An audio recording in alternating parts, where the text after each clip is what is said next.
Hello student, polytechnic T20 warrior channel में आपका स्वागत है। आज हम लोग फिजिक्स का एक नया चैप्टर पढ़ने जा रहे हैं।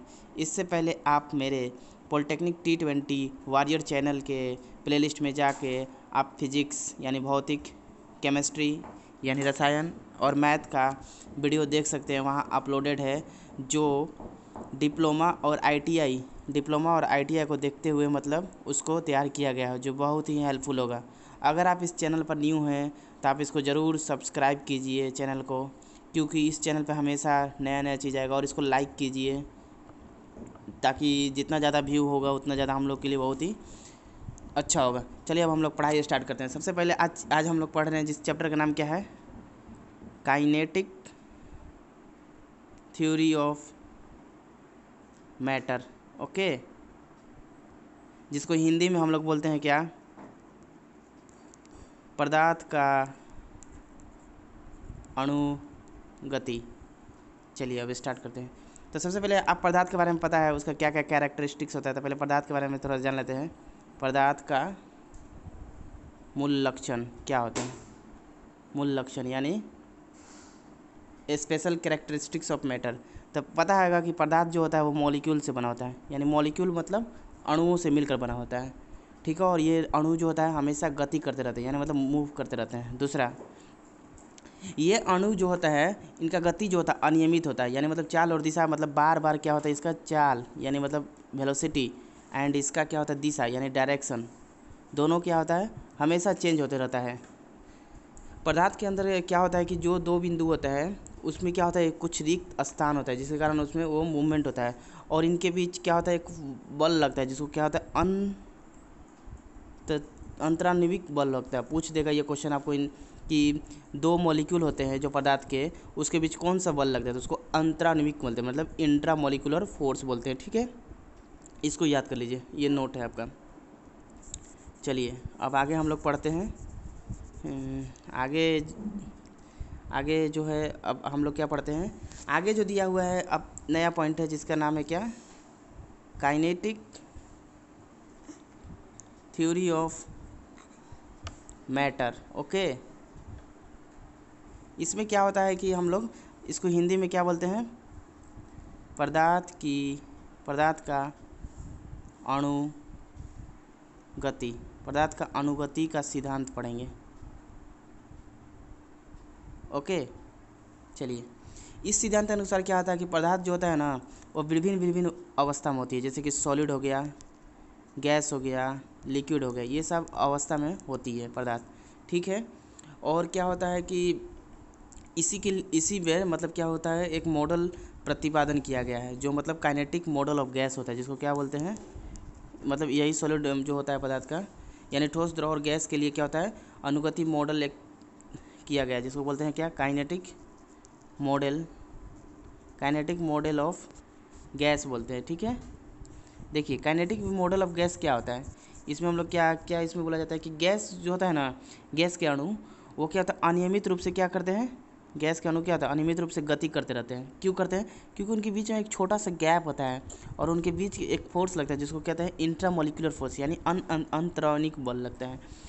और क्या होता है कि एक निश्चित गैस के अणु क्या होता है एक समान, मतलब कि एकदम एक समान कण होते हैं, जैसे गैस का जो होते हैं वो मतलब उसका जो अणु होता है उसको सब एक समान ही दिखते हैं, ठीक है।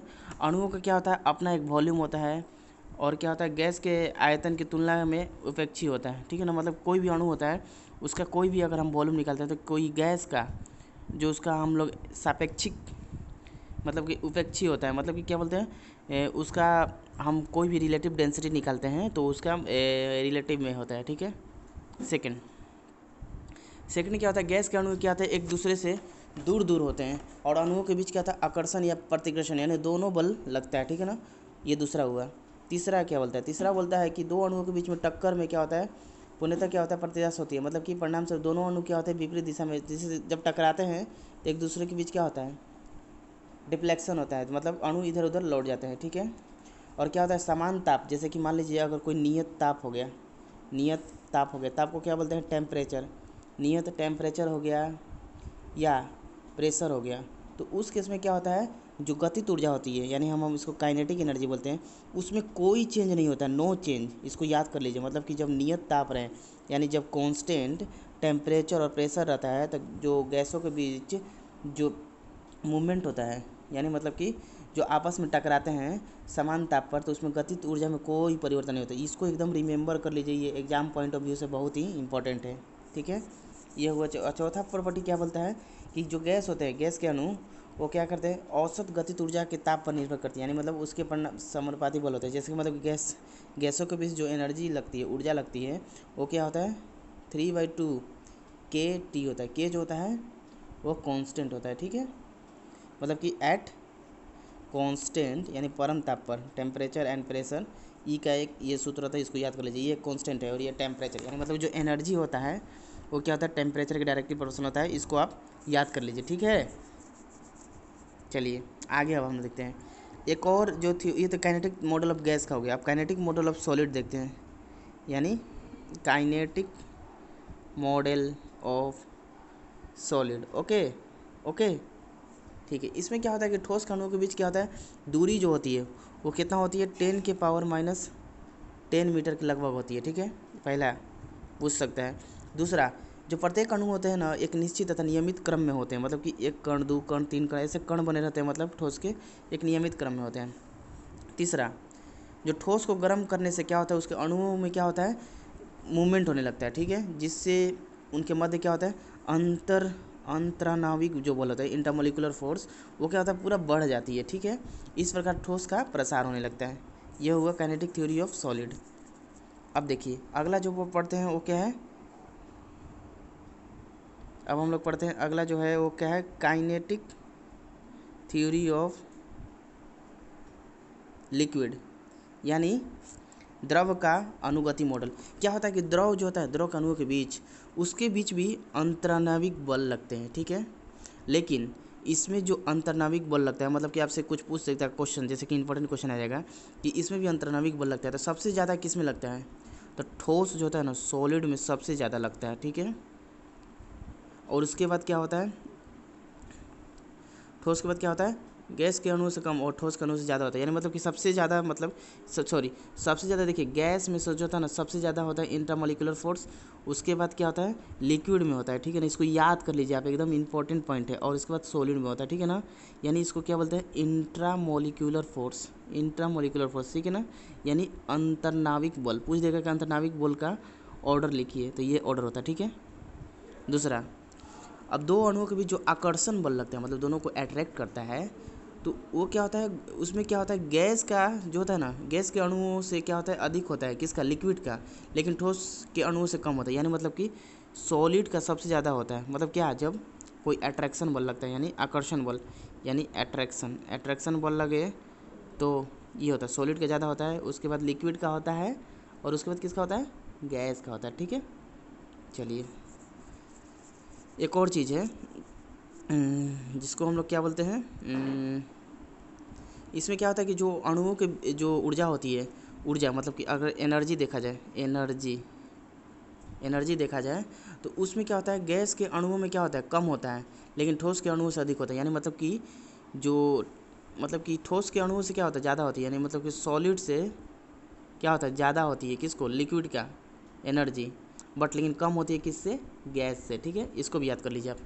अब क्या होता है, द्रव में अणुओं की क्या होता है, स्थिति जो होती है, मतलब कि उन लोग का पोजीशन जो होता है, पोजीशन गैस का मतलब कि अणुओं का, वो क्या होता है, ये फिक्स होती है। पहला नंबर फिक्स्ड। दूसरा, द्रव का जो आयतन होता है वो क्या होता है, वॉल्यूम जो होता है, द्रव का जो वॉल्यूम होता है, सब द्रव के बारे में चल रहा है, वो भी क्या होता है, फिक्स होता है, यानी निश्चित होता है। ठीक है, लेकिन उसका आकार क्या होता है, अनिश्चित होती है। आकार पूछेगा, आकार कैसे होती है लिक्विड का, तो अनिश्चित होती है, यानी नॉट फिक्स्ड होती है। ठीक है, तो ये हुआ हम लोग का, इतना हुआ। उसके बाद अब आगे हम लोग पढ़ते हैं। अब देखिए कुछ साइंटिस्ट रहते हैं, उन लोगों ने कुछ कुछ नियम दिए हैं, तो उनको थोड़ा जान लेते हैं। तो सबसे पहला जो नियम था वो क्या था, जिसको बोलते हैं Boyle's law. Okay, Boyle's law में क्या होता है कि जो हमारा प्रेशर होता है वो इन्वर्सली प्रोपोर्शनल होता है, यानी व्युत्क्रमणानुपाती होता है किसका, वॉल्यूम का। कब, जब एट कांस्टेंट टेम्परेचर हो, यानी जब नियत टेम्परेचर हो तब। ठीक है, इसको याद कर लीजिए, ये बॉयल्स लॉ होता है। ठीक है, चार्ल्स लॉ दूसरा आता है क्या, चार्ल्स लॉ, इसको याद कर लीजिए। ये क्या बोलता है कि एट कांस्टेंट प्रेशर, जब प्रेशर कांस्टेंट होता है तो उस केस में जो वॉल्यूम होता है हमारा, यानी वॉल्यूम वो डायरेक्टली प्रोपोर्शनल होता है टेम्परेचर का, ठीक है। यानी V1/T1 इसको लिख सकते हैं बराबर V2/T2 इक्वल टू कॉन्स्टेंट होता है, ठीक है। ये हुआ ये। अब देखिए आगे हम लोग क्या पढ़ते हैं, आगे जो है एक और नियम है जिसको बोलते हैं क्या, laws of pressure. Laws of pressure ये क्या होता है और एक और चीज़, जो वॉल्यूम का जो नियम था, चार्ल्स का नियम, उसमें एक और चीज़ नोट कर लीजिए कि जो वॉल्यूम, जैसे अगर मान लीजिए कि कोई दाब, मतलब किसी स्थिर दाब पर अगर कोई गैस का क्या होता है, कोई एक निश्चित द्रव्यमान दिया हो और उसका आयतन 1 डिग्री अगर टेम्परेचर बढ़ाने पर वो क्या होता है 0 डिग्री आयतन का 1/273 भाग पड़ता है। यानी मतलब कि जो वॉल्यूम जो निकालते हैं एट 273 पर, मतलब 0 से 273 करते हैं, तो जो वॉल्यूम एट 273 पर होता है वो क्या होता है, volume of 0, okay, 1 + 1/273 of temperature होता है 0 डिग्री पर, ठीक है। वो टेम्परेचर होता है, ठीक है ना, ठीक है। इसको भी नोट कर लीजिए, ये चार्ल्स में था। चलिए लॉज ऑफ प्रेशर क्या कहता है, इसमें क्या होता है कि जो प्रेशर होता है हमारा, जो प्रेशर होता है वो डायरेक्टली प्रोपोर्शनल होता है किसका, टेम्परेचर का होता है। यानी मतलब कि जो P1/P2 इक्वल टू T1/T2 होता है, ठीक है ना। ये क्या होता है, जब कोई फिक्स, यानी जब फिक्स मास हो, वॉल्यूम हो, तो ये होता है। तो यानी मतलब हम अगर मान लीजिए कोई बोलेगा प्रेशर एट टेम्परेचर T पर निकालिए क्या होगा, तो वो क्या होता है, प्रेशर एट 0 पर 1 + 1/273 ऑफ T, ये होता है, ठीक है। उसके बाद क्या निकालते हैं आगे, अब हम लोग देखते हैं अब क्या होता है आइडियल गैस क्या होता है। मान लीजिए आपसे पूछ देगा कि आइडियल गैस क्या होता है, यानी आइडियल गैस जो बहुत ही इंपॉर्टेंट है, जिसको हिंदी में क्या बोलते हैं, आदर्श गैस। आदर्श गैस क्या होता है कि ये क्या होता है कि आदर्श गैस क्या होता है ना, जिसका दाब तथा जो ताप होता है या दाब होता है, यानी प्रेशर और टेम्परेचर होता है प्रत्येक अवस्था में क्या होता है, जिसमें जैसे हम तीनों नियम बताए थे ना, बॉयल्स का नियम हो गया, चार्ल्स का नियम हो गया, और जो दाब का नियम होता है, प्रेशर का नियम बताते हैं। तो ये क्या होता है, तीनों नियम को अगर पालन करती है और इसके अणु जो होते हैं, अणु यानी मॉलिक्यूल, वो बहुत ही सूक्ष्म होते हैं, ठीक है, सूक्ष्म होते हैं, और इसके अणुओं के बीच आकर्षण बल नहीं होता, यानी मतलब कि अट्रैक्शन फोर्स यानी आकर्षण बल इनके बीच नहीं होता, ठीक है। चलिए ये हुआ हमारा आइडियल गैस। अब गैस का इक्वेशन देखते हैं, गैस का इक्वेशन क्या होता है। गैस का इक्वेशन क्या होता है कि जैसे PV बराबर KT होता है, ठीक है, इसको याद कर लीजिए। प्रेशर वॉल्यूम बराबर K × T होता है, K क्या हो गया, कांस्टेंट हो गया। तो उसी तरह मतलब कि क्या होता है कि ये विशिष्ट गैस, ये क्या होता है विशिष्ट गैस नियम, मतलब कि इसको बोलते हैं स्पेसिफिक गैस कांस्टेंट, इसका वैल्यू दिया रहता है क्वेश्चन में, ठीक है ना, फिर इसको याद कर लीजिए। तो R का मतलब कि कैसे होता है कि PV बराबर कहीं कहीं आपको दिखेगा कि ऐसे लिखा रहता है, क्या PV बराबर R × T लिखा रहता है। तो R जो होता है हमारा, इसका जो वैल्यू होता है वो क्या होता है, R का जो वैल्यू होता है वो 8.31 जूल पर मोल पर केल्विन होता है, ठीक है। इसको याद कर लीजिए, ये R का वैल्यू होता है, ठीक है। तो ये हुआ हम लोग का मतलब पूरा इसका थ्योरी। अब हम लोग कुछ क्वेश्चन देख लेते हैं, ठीक है। देखिए क्वेश्चन, पहला क्वेश्चन क्या है कि जैसे कि हाँ, जैसे दिया हुआ है कि कोई एक क्वेश्चन दिया हुआ है, वायु भरे गोले, मतलब कि वायु भरे गोले दिया है। एक और क्वेश्चन है लग रहा है,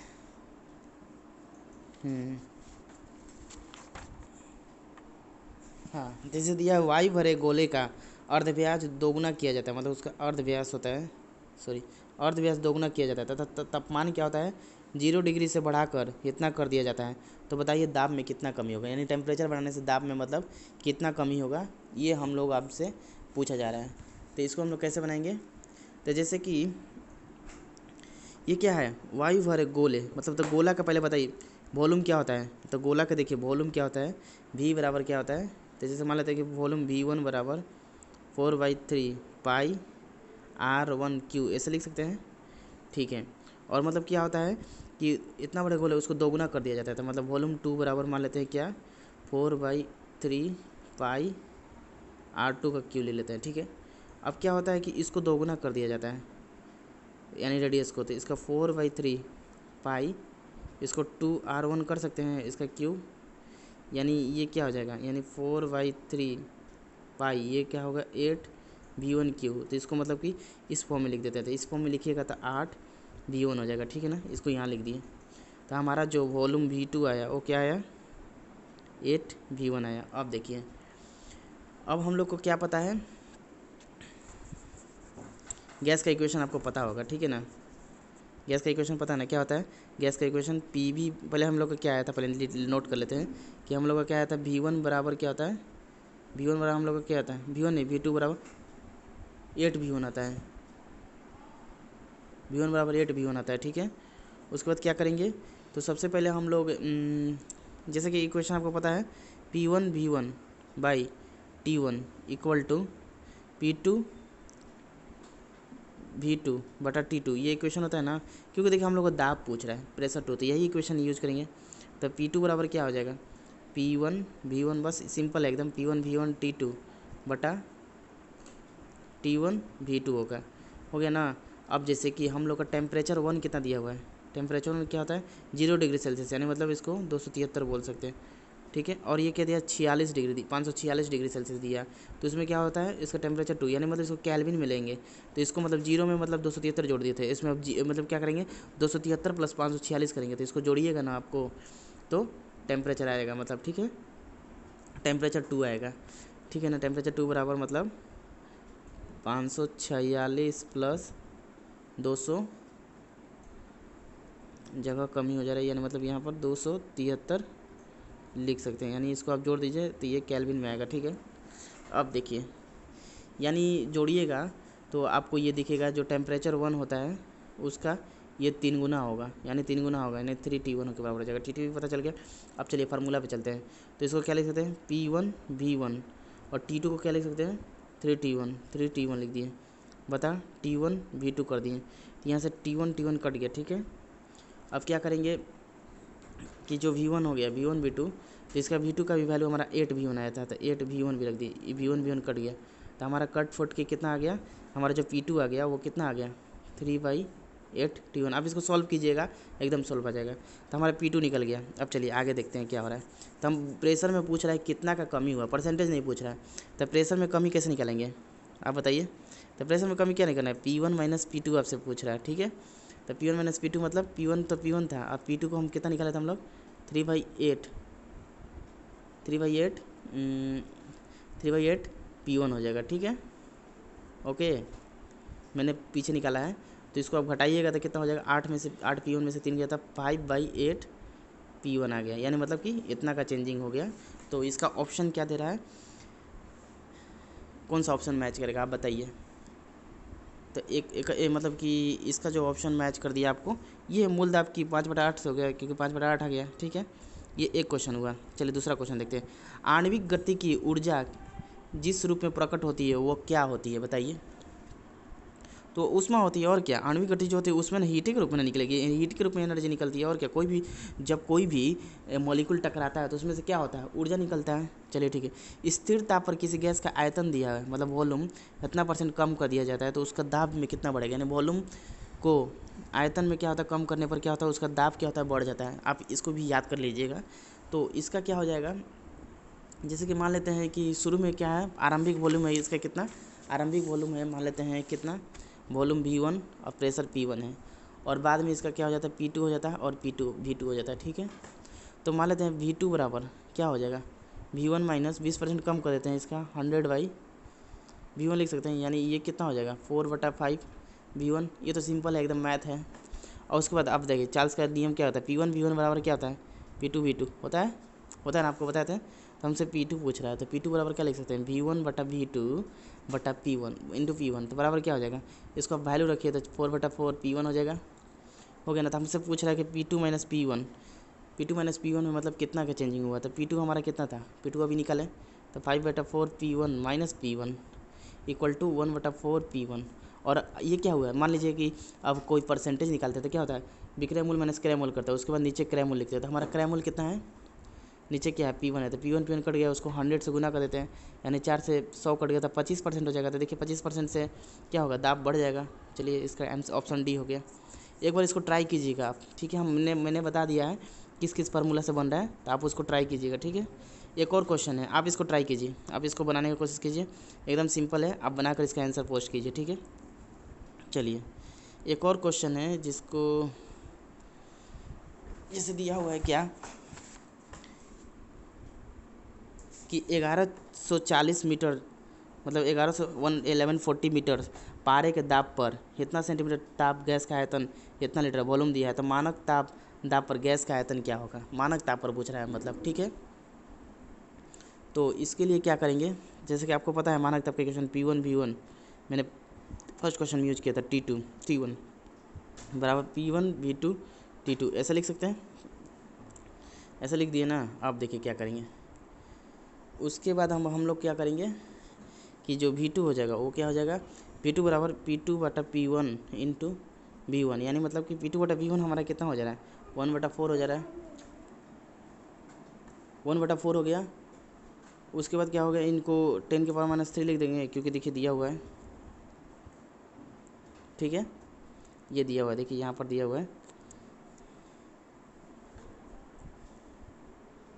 नहीं सॉरी, ये मतलब कि जैसे मान लीजिए ये गैस का इक्वेशन हुआ, तो उसके बाद क्या करेंगे, हाँ उसके बाद क्या हुआ है, इसमें क्या क्या वैल्यू दिया हुआ है, तो सबसे जो वैल्यू दिया है उसको बैठा देना है। तो जैसे कि हमारा V2 निकालना है, तो V2 को पहले कैसे लिख लेंगे, V2 बराबर मतलब कि ये V2 निकालना है, तो वहाँ से P1 हो जाएगा, V1 हो जाएगा, और ये T2 हो जाएगा बटा P2 और T1 हो जाएगा, ठीक है। तो अब वैल्यू इसको पुट बैठा दीजिए, जैसे कि इसका प्रेशर 1140 है, 1140 बैठा दिए, ठीक है। उसके बाद क्या हुआ, टेम्परेचर को 273 कर दिए, 150 दिया हुआ है, वॉल्यूम दिया हुआ है, और नीचे क्या कर देंगे 760 प्रेशर P2 दिया हुआ है, और नीचे का वैल्यू मतलब कि टेम्परेचर कितना दिया हुआ है 546, यानी मतलब कि 546 प्लस 273। ओके, अब इसको आप सॉल्व कीजिए तो आपका आंसर आएगा 75। ओके, तो इसका सी ऑप्शन हो गया। आप इसको ट्राई कीजिएगा, एक बार बनाइएगा, बन जाएगा, ठीक है।